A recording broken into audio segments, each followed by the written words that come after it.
এই নিদর্শনকে এই জমিন থেকে কোন বাতিল শক্তি কোনদিন মুছে দিতে পারবে না। পূর্বেও পারে নাই, বর্তমানেও পারবে না, আগামীতেও পারবে না। যেমন ঠিক কিনা? বিশ্বনবী সাল্লাল্লাহু আলাইহি ওয়াসাল্লামকে এই নিদর্শনের কথা বলার কারণে ওরাকা বিন নাউফেল বলেছিল, যেমন একটা দিন আসবে যেদিন তোমার কওমের লোকেরাই তোমাকে কিন্তু বের করে দেবে। তুমি এই অঞ্চলে থাকতে পারবে না। তোমাকে তোমার কওমের লোকেরা কি করবে? ইয়া লাইতানি কুনতু ফিহা যারা ইদ ইউখরিজুকা কওমুকা। তিনি বলেছিলেন, আমার আফসোস হয় যেদিন তোমার কওমের লোকেরা তোমাকে বের করে দেবে, ওই পর্যন্ত যদি আমি টকবকে যুবক থাকতাম। আল্লাহর হাবিব বলেছিলেন, আমার কওমের লোকেরা আমাকে বের করবে। আপনাদের কাছে শুনতে চাই, বিশ্বনবী সাল্লাল্লাহু আলাইহি ওয়াসাল্লামের অপরাধটা কি ছিল? আল্লাহর হাবিবের কোন অপরাধ নয়, অপরাধ হলো একটাই, আল্লাহর নিদর্শনের কথা জাতিকে বুঝিয়েছেন। আল্লাহ তাআলা বললেন, ও নবী, এই নিদর্শনের পক্ষে কাজ করলে বের হওয়াই লাগবে। এই জন্য আল্লাহ তাআলা বলে দিলেন, ওয়া ইন কাদু লায়াস্তাফিজুনাকা মিনাল আরদি লিয়ুখরিজুকা মিনহা ওয়া ইযাল লা ইয়ালবাসুনা খিলাফাকা ইল্লা কলিলা সুন্নাতা মান قد أرسلنا قبلك من رسلنا ولا تجد لسنتنا تحويلا। এই নিদর্শনের পক্ষে আপনি আমি কাজ করলে আমাদের নিজেদের কওমের লোকজন, কাছের মানুষ, এলাকার মানুষ বের করে দেবে। এটা সব নবীদের সুন্নাহ। সব নবীদের কি? আর একটু জোরে বলে, সব নবীদের কি? একটু জোরে বলেন। প্রিয় ভাইয়ের আমার, আল্লাহর হাবিব রাহমাতাল লিল আলামিন এই নিদর্শনকে বাস্তবায়ন করতে গিয়েই শেষ পর্যন্ত মাতৃভূমি মক্কা ত্যাগ করে কোথায় যাওয়া লেগেছে? আর একটু জোরে বলেন। মদিনাতুল মুনাওয়ারায়।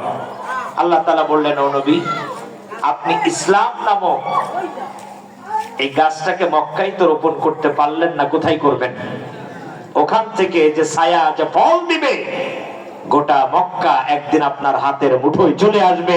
আবু জাহেল নিপাত হয়ে যাবে। যারা বলো ঠিক কিনা? প্রিয় ভাইয়ের আমার, এই সুস্পষ্ট নিদর্শনকে এই জমিনে বাস্তবায়নের জন্য যদি আপনার আমার জীবন দিতে হয়, তাহলে জীবন দিতে প্রস্তুত আছি না নেই? এত আসতে বললে হবে না, আরো জোরে বলেন, জীবন দিতে রাজি আছেন না নাই? আচ্ছা, আগে কি জীবন দিতে হয় নাকি আগে আরো কিছু দিতে হয়? বলেন তো। এত আসতে বললে হবে না, আর একটু জোরে বলেন। আপনাদের দেখতেছি গলা আস্তে হয়ে গেছে, একটু জিকির করে নেন। সুবহানাল্লাহ, জোরে সুবহানাল্লাহ, আলহামদুলিল্লাহ, লা ইলাহা, জোরে সুবহানাল্লাহ, আলহামদুলিল্লাহ, লা ইলাহা।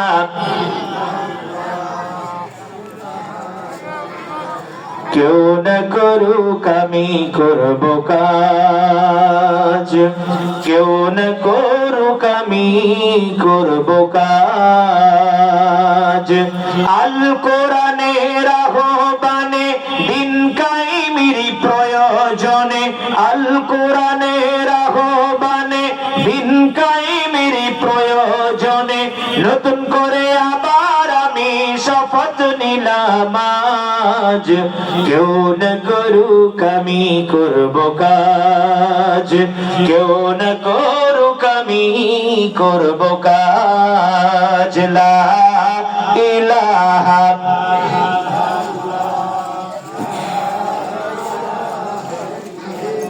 জোরে লা ইলাহা লা ইলাহা ইল্লাল্লাহু মুহাম্মাদুর রাসূলুল্লাহ সাল্লাল্লাহু। প্রিয় ভাইরা, এখন একটু ভিন্ন দিকে যাই। এখন এই নিদর্শন সমূহকে যদি আপনি আমি এই জমিনে বাস্তবায়ন করতে যাই, তাহলে দুইটা বস্তু লাগবে। প্রাথমিকভাবে কয়টা? একটু জোরে বলেন। দুইটা। এক নম্বরে, একটু জোরে বলতে হবে। এক নম্বরে জান না এক নম্বরে মাল? একটু জোরে বলেন। এক নম্বরে মাল, দুই নম্বরে জান। এখন আগেই যদি জান দিয়ে দেয়, তাহলে মাল নেব কার কাছ থেকে? মুদ্দারের কাছ থেকে নাকি? আজ পর্যন্ত কেউ দেখেছেন যে মুদ্দারের কাছ থেকে এই এলাকার কোন মসজিদের ইমাম সাহেব টাকা নিয়েছে? হাদিয়া